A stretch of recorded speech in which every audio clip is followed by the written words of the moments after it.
नमो तस्स भगवतो अरहतो सम्मा संबुद्धस्स। बुद्ध और उनका धम्म बाबा साहेब डॉक्टर अम्बेडकर द्वारा रचित कालजयी पुस्तकों के इस रचना संसार में आपका स्वागत है। आप जानते हैं कि इस समय हम लोग बाबा साहेब डॉक्टर अम्बेडकर द्वारा मूल रूप से अंग्रेजी में रचित ग्रंथ द बुद्ध एंड हिज धम्मा, इसका ये हिंदी अनुवाद आप तक पहुंचा रहे हैं। और ये जो हिंदी अनुवाद है, ये हिंदी अनुवाद डॉक्टर भदंत आनंद कौशल्यायन जी का है। तो आइए इस कड़ी में आगे बढ़ते हैं। हाँ, आपको हमेशा की तरह याद भी दिला देते हैं कि ये बुद्ध और उनका धम्म के षष्ठ कांड का तीसरा भाग है। और तीसरे भाग में बाबा साहेब समझा रहे हैं बुद्ध के धम्म की जो आलोचना करते थे, उन आलोचकों के आलोचना का आधार क्या था और वो आधार कैसा बिल्कुल निराधार था जो ऐसे ही हवा में उड़ जाता था। तो उसी बात को उन्होंने समझाए हैं। हमने पिछली कड़ी में व्रत ग्रहण करने की आलोचना को देखा। उससे पहले हमने देखा कि लोग संघ में प्रवेश को लेकर आलोचना करते थे किसी के भी। और तीसरी अब ये बात आ रही है अहिंसा के सिद्धांत की आलोचना। अब अहिंसा के सिद्धांत की आलोचना तो इस वक्त भी लोग करते हैं जो तथागत बुद्ध ने सिखाए समझाए हैं। देखिए यहाँ बाबा साहेब क्या लिखते हैं। बाबा साहेब लिखते हैं कि ऐसे लोग थे जो अहिंसा के सिद्धांत के समर्थक नहीं थे। उनका कहना था कि अहिंसा का मतलब है अन्याय तथा अत्याचार के सामने सिर झुकाना। उनका यह मानना था कि अन्याय और अत्याचार के सामने सिर झुकाना ये तथागत सिखाते हैं और इसलिए ऐसे अहिंसा का कोई समर्थन नहीं किया जा सकता, ऐसा उनका मानना था। तथागत बुद्ध का अहिंसा से जो आशय था ये उसके मूलतः गलत व्याख्या है। लेकिन तथागत बुद्ध जिस अहिंसा की बात करते हैं, हमने पिछली कड़ियों में देखे तथागत ने स्वयं इस पर बहुत बड़ा प्रवचन दिया और बाबा साहेब ने इसी पुस्तक में उसे समाहित किया है। तो हमने वो पिछली कड़ियों में ज़रूर देखा है। लेकिन यहाँ आलोचकों की बातों का उनके आलोचना का ये उत्तर है। तथागत बुद्ध ने अनेक अवसरों पर अपनी स्थिति स्पष्ट कर दी है जिससे किसी को किसी प्रकार की अस्पष्टता व गलत फहमी न रहे। बाबा साहेब लिखते हैं कि किसी को भी इस विषय में गलत फहमी रहने की जरूरत नहीं है क्योंकि तथागत बुद्ध ने इस बात को कई बार स्पष्ट किया है। एक तो वो ही ऐसा अवसर है जिसका उल्लेख किया जाना चाहिए जब उन्होंने एक सैनिक के संघ में प्रविष्ट होने के बारे में नियम बनाया। जब उन्होंने एक सैनिक के संघ में प्रविष्ट होने के बारे में जब नियम बनाया, विनय पिटक में मिलता है वो। तो देखिए, एक बार मगध के सीमांत प्रदेश में उत्पात मच गया था। एक छोटी सी घटना है ये मगध की। उसके सीमांत प्रदेश में उत्पात मच गया था।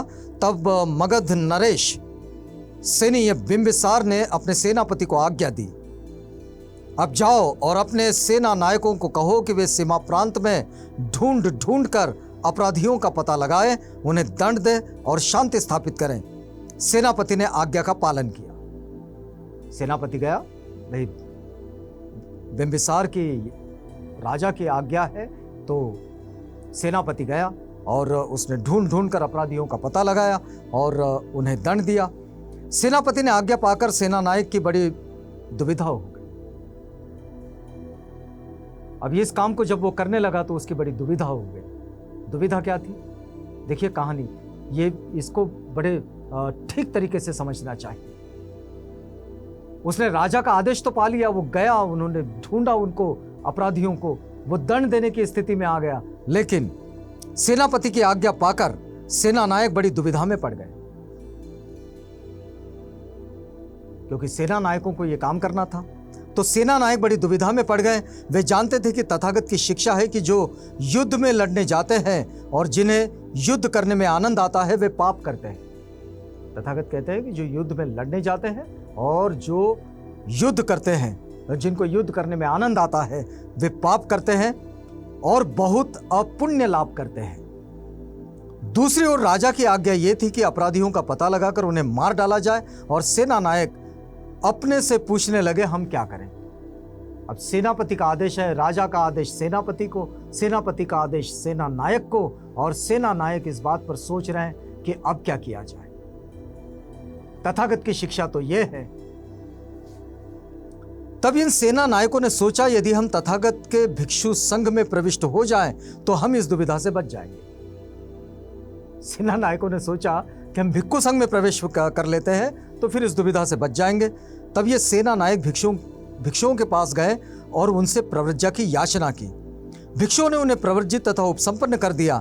सेना नायक सेना से गायब हो गए। अब ये भिक्षु बन गए तो सेना में रहने का सवाल ही नहीं था। अब सेनापति ने जब देखा कि सेना नायक ही नहीं दिखाई देते तो उसने सैनिकों से पूछा कि क्या बात है, सेना नायक दिखाई नहीं देते। सैनिकों ने उत्तर दिया, सेनापति, सेना नायक भिक्षु संघ में सम्मिलित हो गए। सैनिकों ने कहा कि भाई सेना नायक तो चले गए, भिक्षु संघ में सम्मिलित हो गए। तो सेनापति बहुत अप्रसन्न हुआ और बड़ा क्रोधित हुआ। राजकीय सेना के लोगों को भिक्षु कैसे प्रव्रजित कर सकते हैं? सेनापति के सामने ये बड़ा प्रश्न उपस्थित हो गया कि भाई ऐसा कैसे हो सकता है? ये तो देश की फौज है और फौज को भिक्षु संघ में प्रविष्ट कर लेना ये ठीक बात नहीं है।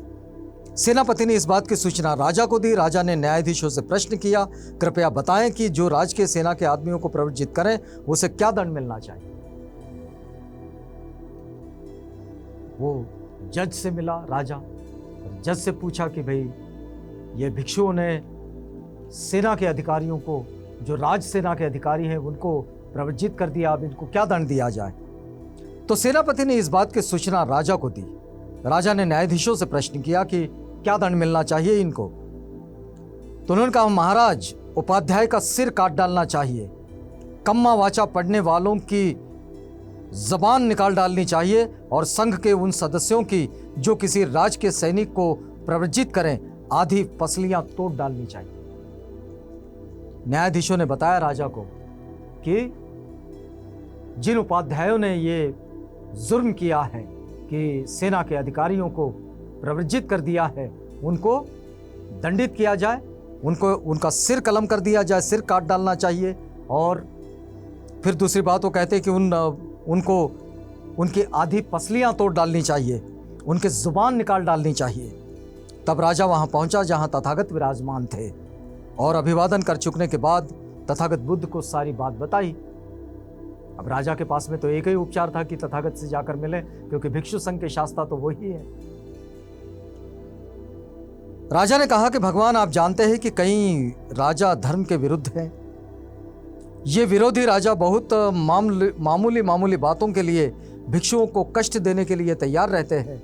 यदि ये जान जाएंगे कि भिक्षु सैनिकों को बरगलाकर भिक्षु संघ में भर्ती करते हैं तो फिर इसकी कल्पना कर सकना कठिन है कि ये भिक्षुओं के विरुद्ध क्या क्या कार्रवाइयां कर सकते हैं। इस विपत्ति से बचे रहने के लिए तथागत यथा योग्य करें। कहते हैं कि भाई देखो, आसपास के जो राजा है वो तो धर्म के बड़े विरुद्ध हैं और भिक्षुओं पर बड़ा अत्याचार भी करते हैं, भिक्षुओं को सहयोग भी नहीं करते। और ऐसे में अगर राज सैनिकों को भिक्षु संघ में प्रविष्ट कर दिया जाए तो क्या ये मामला बिगड़ेगा नहीं? आप कुछ ठीक निर्णय ले, कुछ यथा योग्य करें। तो तथागत ने उत्तर दिया, मेरी ये कभी मंशा नहीं रही कि अहिंसा का नाम लेकर, देखिए बड़ी महत्वपूर्ण बात तथागत कह रहे हैं कि मेरी ये कभी मंशा नहीं रही कि अहिंसा का नाम लेकर व अहिंसा की आड़ में सैनिक अपने राजा व देश के प्रति उनका जो कर्तव्य है उससे विमुख हो जाए। वे कहते हैं कि अपने देश के कर्तव्य के प्रति कोई विमुख हो जाए और भिक्षु संघ में जाए या फिर अहिंसा की आड़ में वो सैनिक अपने राजा व देश के प्रति जो उसके कर्तव्य है उससे विमुख हो जाए। तब भगवान बुद्ध ने राज के सैनिकों के संघ में प्रविष्ट होने के विरुद्ध एक कानून बना दिया और इसकी घोषणा कर दी कि भिक्षुओं किसी राजकीय सैनिक को प्रव्रज्या ना मिले। तब विनय में यह बात डाल दी कि किसी भी राजकीय सैनिक को प्रव्रज्या नहीं मिलेगी। यदि कोई देगा तो उसे दुष्कृत्य की आपत्ति होगी, यानी ये उसका दोष माना जाएगा। कोई भिक्षु अगर राज सैनिक को दीक्षा देता है तो फिर ये उसका दोष माना जाएगा। एक बार श्रमण महावीर के अनुयायी सिंह सेनापति ने अहिंसा के ही विषय में तथागत से प्रश्न किया था।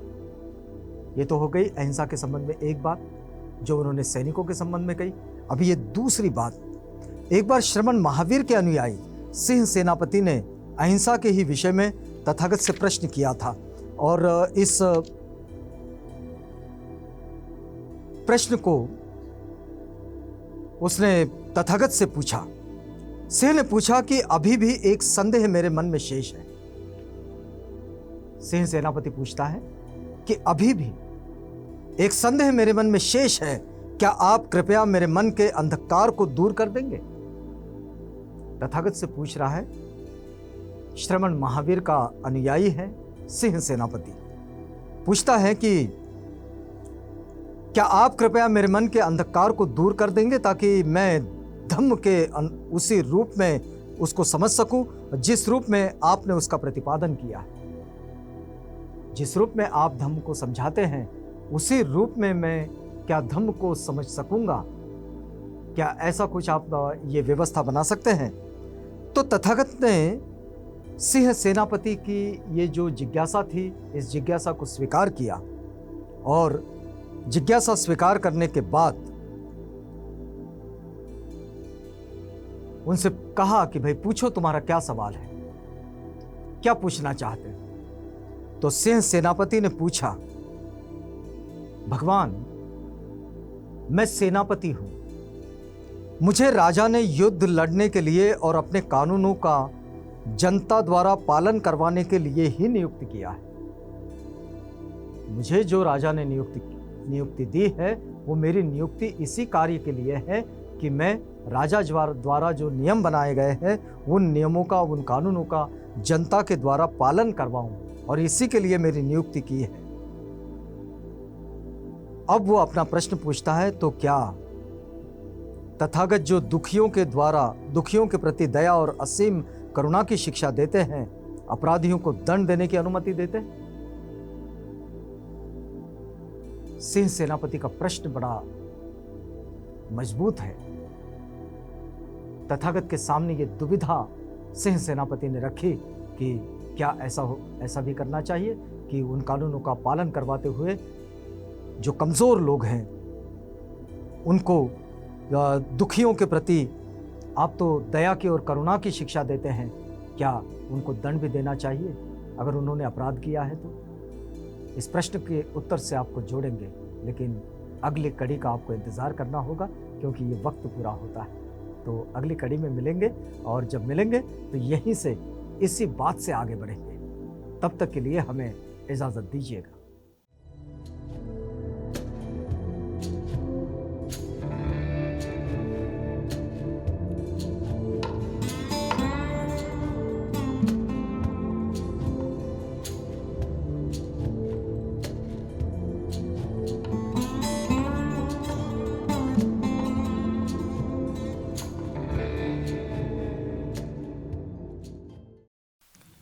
बुद्ध और उनका धम्म।